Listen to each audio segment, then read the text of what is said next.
পাটুলি থেকে এই লোকজন আয় পড়ে যায়, আমরা পড়ে যাই। আমি তো জানতামই না এখানে যাতায়াতে যে এত কষ্ট। আমি মেম্বারকে দৃষ্টি আকর্ষণ করে বলছি যে আমাদের রাস্তাঘাটে একটু দ্রুত উন্নয়ন করে দেওয়ার চেষ্টা করবেন। প্রিয় দর্শক, আমি এখন উপস্থিত আছি পশারি বুনিয়ার মাছ প্রান্তে। আজকে আমি তুলে ধরবো পশারি বুনিয়া মানুষের বাজারে উঠতে হলে কতটা কষ্ট করতে হয়।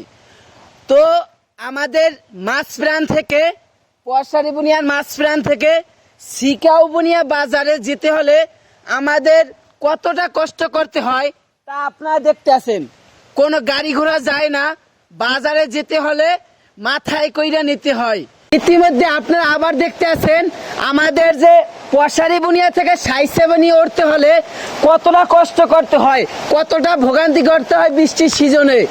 ওই দুইবার যাইতে আছে বাদ, আমাদের সাতটাইয়ে যাইতে হয় ওপার। পশারি বুনিয়ার এই জায়গা থেকে, মাছপ্রাণ থেকে পাটুয়াখালী বাজারে উঠতে হলে কতটা কষ্ট হয়।